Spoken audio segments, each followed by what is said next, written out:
almost everybody in our generation. And it's that they're all looking for something to satisfy them and fulfill them.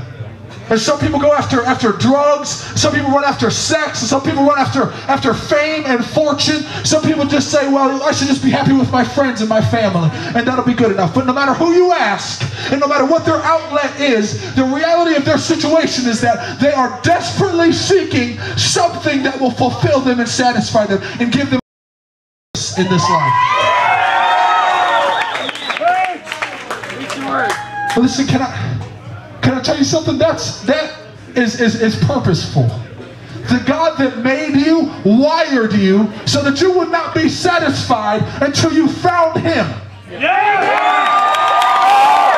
Listen, I don't know if that's good news to anybody but me, but everything that I was running after, man, all the girls that I chased all through high school and college, the drugs that I did, the parties that I went to, all the respect and the fear and the admiration that I had accrued for myself, none of that stuff satisfied me. And that's because the only thing that can satisfy me is the knowledge of the God that made me, the blood of His Son, Jesus Christ.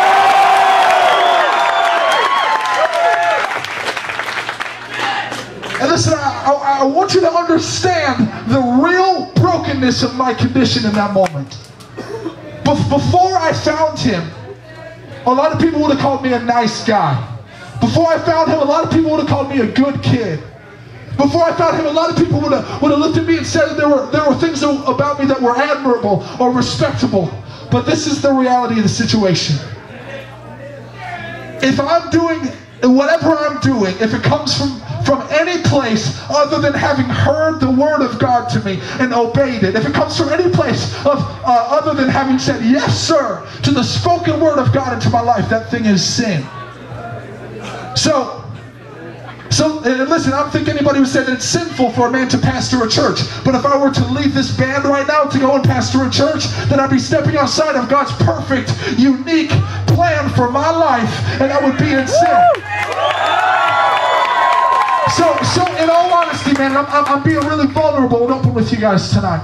In all honesty, before I met God, before I first was able to hear His voice, every single thing I did was sin. Every single thing I did was in rebellion and opposition to Him, because I had taken control of my own life away from the one that gave it to me in the first place.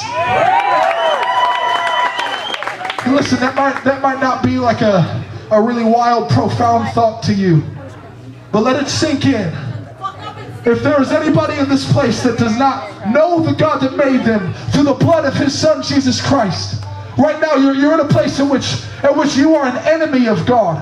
Right now you're in a place in which you're separated from the only source of love, from the only source of peace, from the only source of true hope or true joy. But the good news is that here tonight in this bar in Lubbock, Texas, God has made a way through the cross of Jesus Christ for you to come into the saving knowledge of Him and His forgiveness and His mercy and His grace. So listen, man, this is an invitation for you. This is an open door for you. This is the opportunity you've been looking for to be satisfied beyond anything this world could ever offer you. It's only going to happen through the blood and the cross of the Son of the living God, Jesus Christ.